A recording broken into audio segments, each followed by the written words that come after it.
Hello everyone, welcome to career wisdom. তোমাদের সঙ্গে রয়েছি আমি সুব্রত। বন্ধুরা, আজকের এই ভিডিওতে নতুন একটা নিয়োগের আপডেট নিয়ে চলে এলাম। রাজ্যে কলকাতা পুলিশে নতুন একটা রিক্রুটমেন্ট শুরু হতে চলেছে। কোন পোস্টে নিয়োগ করা হবে? কলকাতা পুলিশে হোমগার্ড পদে নিয়োগ করা হবে, যেখানে তোমরা ছেলে মেয়ে সকলেই কিন্তু আবেদন করতে পারবে। এখানে তোমাদের রিজার্ভেশনের একটা ব্যাপার রয়েছে।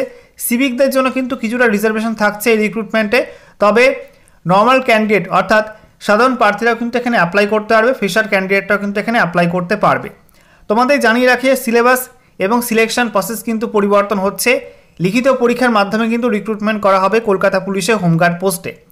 তো আজকের ভিডিওতে বিস্তারিত তোমাদেরকে জানাবো যে তোমাদের কত শূন্যপদে রিক্রুটমেন্ট করা হবে এবং টোটাল শূন্যপদের মধ্যে কত ভ্যাকান্সি তোমাদের সিভিকদের জন্য থাকবে, কত ফ্রেশার ক্যান্ডিডেটদের জন্য থাকবে সেটা তোমাদেরকে বলে দেবো। সিলেকশন প্রসেস কি থাকছে, একই সঙ্গে তোমাদের কবে থেকে রিক্রুটমেন্ট প্রসেস শুরু হবে, সমস্ত কিছু জানাবো আজকের ভিডিওটিতে। তো ভিডিওটি ভালো লাগলে অবশ্যই লাইক এবং শেয়ার করে দিও। সেই সঙ্গে নতুন দর্শক হয়ে থাকলে লেটেস্ট ভিডিওর আপডেট সর্বপ্রথমে পাওয়ার জন্য চ্যানেলটিকে সাবস্ক্রাইব করে নিয়ে পাশে থাকা বেল আইকনে ক্লিক করে অল নোটিফিকেশন অপশানটিকে অন করে রাখবে। লেটেস্ট আপডেট তোমরা সবার প্রথমে পেয়ে যাবে। তো বন্ধুরা, অনস্ক্রিন তোমরা দেখতে পাচ্ছ গুরুত্বপূর্ণ একটা আর্টিকেল, এটা আজকের দৈনিক বর্তমান পত্রিকায় প্রকাশিত হয়েছে। দেখো, বলা হয়েছে 500 হোমগার্ড নিয়োগের সিদ্ধান্ত কলকাতা পুলিশে। তো কলকাতা পুলিশে নতুন করে 500 শূন্য পদে কিন্তু হোমগার্ড পোস্টে রিক্রুটমেন্টের সিদ্ধান্ত নেওয়া হয়েছে। কি বলা হয়েছে আমরা ডিটেলসে দেখে নেব। এখানে বলা হচ্ছে নতুন করে কলকাতা পুলিশে 500 জন হোমগার্ড নিয়োগ করা হবে। সোমবার নবান্ন থেকে এই সংক্রান্ত একটি ছাড়পত্র লালবাজারে এসে পৌঁছেছে। তো দেখতেই পাচ্ছ বন্ধুরা, কলকাতা পুলিশে নতুন করে 500 শূন্য পদে হোমগার্ড রিক্রুটমেন্ট করা হবে এবং সোমবারই নবান্ন থেকে এই সংক্রান্ত একটি ছাড়পত্র বা একটা ভ্যাকান্সির যে ছাড়পত্র সেই নোটিশ কিন্তু লালবাজারে এসে পৌঁছেছে। সব কিছু ঠিক থাকলে নতুন অর্থবর্ষের গোড়াতে এই নিয়োগ প্রক্রিয়া শুরু হবে। অর্থাৎ সব কিছু ঠিক থাকলে কিন্তু নতুন অর্থবর্ষ তার শুরুতেই কিন্তু নিয়োগ প্রক্রিয়া শুরু হয়ে যাবে। এবারে নতুন অর্থবর্ষ কবে থেকে শুরু হচ্ছে? তোমরা জানো নতুন বছর শুরু হয় জানুয়ারি মাস থেকে, আর নতুন অর্থবর্ষ শুরু হয় এপ্রিল মাস থেকে। ঠিক আছে, মার্চ পর্যন্ত একটা ইয়ার চলে যায়, ফিনান্সিয়াল ইয়ার। তারপরে কিন্তু মার্চের পর এপ্রিল থেকে তোমাদের নতুন অর্থবর্ষ শুরু হবে।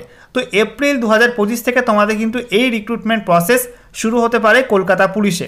আশা করি বুঝতে পারলে। নেক্সট দেখো, তোমাদের বলা হয়েছে কলকাতা পুলিশের এক বিশেষ সূত্রে এই খবর জানা গিয়েছে। তো কলকাতা পুলিশের এক বিশেষ সূত্রে এই খবর জানা গেছে, এমনটা কিন্তু পত্রিকা জানাচ্ছে। নেক্সট দেখো, বলা হয়েছে কলকাতা পুলিশ কমিশনারকে পাঠানো ওই ছাড়পত্রে জানানো হয়েছে নতুন 500 হোমগার্ড নিয়োগের ক্ষেত্রে 10% পদ কলকাতা পুলিশ এবং রাজ্য পুলিশে কর্মরত সিভিক ভলেন্টিয়ারদের জন্য সংরক্ষিত থাকবে। তো বলা হচ্ছে এই নতুন করে যে 500 শূন্য পদে হোমগার্ড রিক্রুটমেন্ট করা হবে, তার মধ্যে কিন্তু 10% ভ্যাকান্সি সিভিক ভলেন্টিয়ারদের জন্য রিজার্ভ থাকবে। যে সমস্ত সিভিকরা রাজ্য পুলিশে অর্থাৎ ওয়েস্ট বেঙ্গল পুলিশে এই মুহূর্তে কাজ করছে, একই সঙ্গে কলকাতা পুলিশে কাজ করছে, তাদের জন্য কিন্তু 10% ভ্যাকান্সি অর্থাৎ 50টা শূন্যপদ কিন্তু সিভিকদের জন্য থাকবে 500টার মধ্যে। ঠিক আছে, আর বাকি 450টা শূন্যপদ কিন্তু বাকিদের জন্য থাকবে। এখানে দেখো বলে দেওয়া হয়েছে যে অর্থাৎ 450 জন হোমগার্ড নিয়োগ করা হবে নতুন ছেলেমেয়েদের মধ্যে থেকে। অর্থাৎ নতুন তোমরা যারা ছেলেমেয়ে আছো, ফ্রেশার ক্যান্ডিডেট, তারা কিন্তু 450টা পোস্ট পাবে কলকাতা পুলিশ হোমগার্ড রিক্রুটমেন্টের ক্ষেত্রে। আর বাকি 50টি পদে নিয়োগ করা হবে কর্মরত যোগ্য সিভিকদের থেকে। ফলে গোটা রাজ্যে কর্মরত সিভিকদের সামনে উত্তরণের নতুন সুযোগ থাকছে। লালবাজার সূত্রে খবর, হোমগার্ড নিয়োগের জন্য কলকাতা পুলিশ কমিশনার মনোজ বর্মা একটি এনরোলমেন্ট কমিটি গঠন করবেন। তো দেখতেই পাচ্ছ যে কলকাতা পুলিশে হোমগার্ড রিক্রুটমেন্টের জন্য কিন্তু কলকাতা পুলিশ কমিশনার মনোজ বর্মা তিনি একটি এনরোলমেন্ট কমিটি গঠন করবেন। প্রাথমিক ঝাড়াই বাছাইয়ের পর যোগ্য প্রার্থীদের 60 নম্বরের একটি লিখিত পরীক্ষায় বসতে হবে। তো প্রাথমিক একটা ঝাড়াই বাছাই করা হবে, অর্থাৎ প্রিলিমিনারি একটা প্রসেস হবে, শর্টলিস্ট করা হবে। সেখান থেকে তোমাদেরকে ডাকা হবে 60 নম্বরের একটা লিখিত পরীক্ষার জন্য। সিভিকদেরও এই পরীক্ষায় বসতে হবে। তো সিভিকদের ক্ষেত্রেও কিন্তু এই পরীক্ষা নেওয়া হবে, লিখিত পরীক্ষা। কত নাম্বার পেলে লিখিত পরীক্ষায় পাস করা যাবে তা ঠিক করবে এনরোলমেন্ট কমিটি। তো সেই এনরোলমেন্ট কমিটি কিন্তু ঠিক করবে যে 60 নম্বরের মধ্যে কত নাম্বার পেলে সে পাস করবে। লিখিত পরীক্ষায় পাস করলে প্রশিক্ষণের পর নিয়োগ হবে কলকাতা পুলিশের হোমগার্ড পদে। তো প্রশিক্ষণের পর কিন্তু কলকাতা পুলিশে লিখিত পরীক্ষার পর প্রশিক্ষণ দেওয়া হবে, ট্রেনিং দেওয়া হবে, তারপরে কিন্তু কলকাতা পুলিশের হোমগার্ড পোস্টে সে পোস্টিং পাবে বা চাকরিটা পাবে। নেক্সট বলা হয়েছে বিগত পঞ্চায়েত ভোটে হিংসার পর মুখ্যমন্ত্রী মমতা বন্দ্যোপাধ্যায়ের নির্দেশে 2024 সালের জানুয়ারিতে প্রায় রাতারাতি ভাঙড় অধিগ্রহণ করে কলকাতা পুলিশ।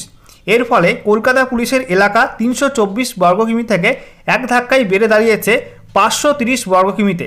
চলতি বছরের শেষে নরেন্দ্রপুর থানা ভেঙে আরও দুটি নতুন থানা কলকাতা পুলিশে যুক্ত করার সম্ভাবনা রয়েছে। মূলত সে কথা মাথায় রেখেই রাজ্য এক লপতে 500 জন নতুন হোমগার্ড নিয়োগের ছাড়পত্র দিয়েছে লালবাজারকে।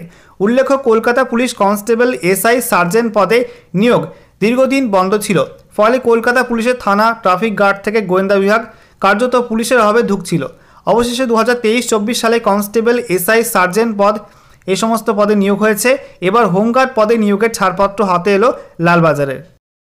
তো বন্ধুরা, আশা করি তোমরা বুঝতেই পারলে যে কলকাতা পুলিশে কিন্তু নতুন করে হোমগার্ড রিক্রুটমেন্ট করা হবে এবং সামনেই এপ্রিল মাস থেকে তোমাদের এই নিয়োগ প্রক্রিয়া শুরু হওয়ার সম্ভাবনা রয়েছে। তো এই রিক্রুটমেন্টে শিক্ষাগত যোগ্যতা কী লাগে, কলকাতা পুলিশ হোমগার্ড পোস্টে অ্যাপ্লাই করার জন্য শিক্ষাগত যোগ্যতা কী লাগে, বয়সসীমা কী লাগে, বেতন কেমন দেওয়া হয় এবং এই রিক্রুটমেন্টের খুঁটিনাটি নিয়ে একটা ভিডিও প্রয়োজন হলে অবশ্যই তোমরা কিন্তু কমেন্ট বক্সে কমেন্ট করে জানিয়ে দিও। তাহলে তোমাদের জন্য একটা রিকোয়েস্টেড ভিডিও করে দেবো এবং ডিটেল তোমাদেরকে জানিয়ে দেবো এই রিক্রুটমেন্টটা নিয়ে, ঠিক আছে।